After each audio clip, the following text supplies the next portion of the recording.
প্ৰতিবাদ কৰিব পাৰে, মোৰ কোনো আপত্তি নাই। 2-4 দিন গাড়ী চলোৱা বন্ধ কৰি দিয়ক। হিচাপ নিকাচ মোৰ কাৰ্যকালতে হ'ব লাগিব। যদি কেব চালকে বন্ধ কৰি দিয়ে, হিমন্ত বিশ্ব শৰ্মাই এবাৰো নকয় খুলি দিয়ক বুলি, এনেতো অসম বন্ধ হ'লে 2-4 দিন বন্ধ হৈ থাকে। গতিকে যিটো মই সঁচা কথা কৈছোঁ, এইটো সঁচা কথাতে থাকিব। আৰু মই কাক কৈছোঁ? অচিনাকি লোকৰ কাৰণে কৈছোঁ। যদি চিনাকি লোকসকলে নিজে গাত পাতি লয়, সেইটো মোৰ দুখ নহয়। মই কৈছোঁ যে উবেৰৰ গাড়ী চলোৱা অচিনাকি ড্ৰাইভাৰ, চিনাকিখিনিকতো মই কোৱা নাই। গতিকে অচিনাকিৰ লগত যদি চিনাকিসকলে আন্দোলন কৰে, কৰিব। 6 দিন কৰিব, 7 দিন কৰিব, 8 দিন কৰিব, 10 দিন কৰিব। কিন্তু এইখন চৰকাৰ অচিনাকি লোকসকলৰ বিৰুদ্ধে এখন কঠোৰ চৰকাৰ। গতিকে ইয়াতে বেলেগ কথা নাখাতে। ইয়াত মই ক'লোঁ য'ত অচিনাকি আছে, চিনাকিসকলে মোৰ লগত আছে। চিনাকিসকলেতো মোক হোৱাটছআপ কৰি আছে, দাদা বৰ ভাল কৈছে বুলি। চিনাকিসকলৰ লগত কথা নাই। অচিনাকিসকলৰ লগত এই চৰকাৰখনে কম্প্ৰমাইজ নকৰে। আৰু এইবাৰ যদি আমি কম্প্ৰমাইজ কৰোঁ, অসমীয়া জাতি কেতিয়াও মূৰ তুলি উঠিব নোৱাৰে।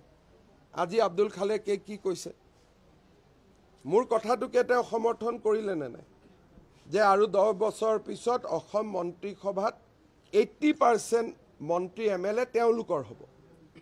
মোৰ কথাটোকে ক'লে নে নাই? তাৰ মানে মই যিটো কথা কৈছিলোঁ, সেইটোৱে তেওঁলোকৰ মোৰ মনত আছিলে ইমান দিন। তেওঁলোকৰ মনৰ কথাখিনিকে মোৰ মনেদি মই ক'লোঁ।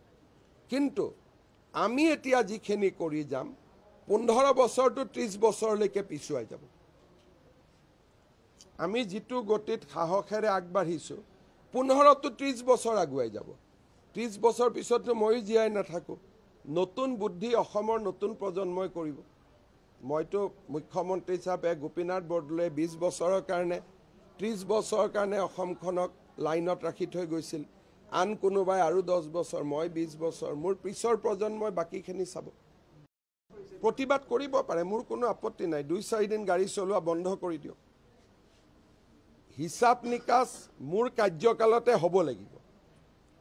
যদি কেব চালকে বন্ধ কৰি দিয়ে, হিমন্ত বিশ্ব শৰ্মাই এবাৰো নকয় খুলি দিয়ক বুলি, এনেতো অসম বন্ধ হ'লে 2-4 দিন বন্ধ হৈ থাকে। গতিকে যিটো মই সঁচা কথা কৈছোঁ, এইটো সঁচা কথাতে থাকিব।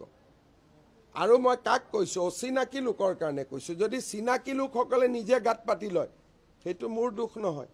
মই কৈছোঁ যে উবেৰৰ গাড়ী চলোৱা অচিনাকি ড্ৰাইভাৰ, চিনাকিখিনিকতো মই কোৱা নাই।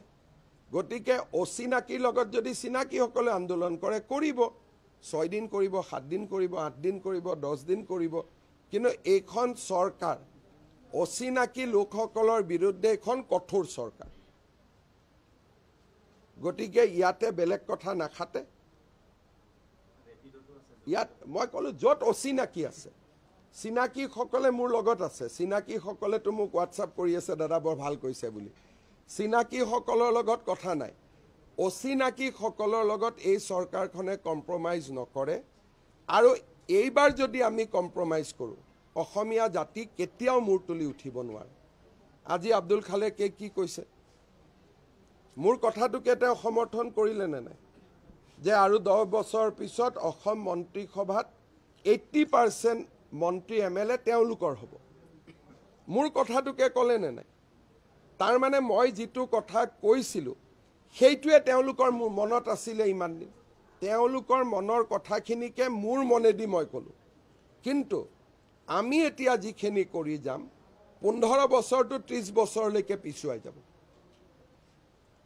আমি যিটো গতিত সাহসেৰে আগবাঢ়িছোঁ, 15টো 30 বছৰ আগুৱাই যাব। 30 বছৰ পিছততো ময়ো জীয়াই নাথাকোঁ। নতুন বুদ্ধি অসমৰ নতুন প্ৰজন্মই কৰিব। মইতো মুখ্যমন্ত্ৰী হিচাপে গোপীনাথ বৰদলৈয়ে 20 বছৰৰ কাৰণে, 30 বছৰৰ কাৰণে অসমখনক লাইনত ৰাখি থৈ গৈছিল। আন কোনোবাই আৰু 10 বছৰ, মই 20 বছৰ। মোৰ পিছৰ প্ৰজন্মই বাকীখিনি চাব।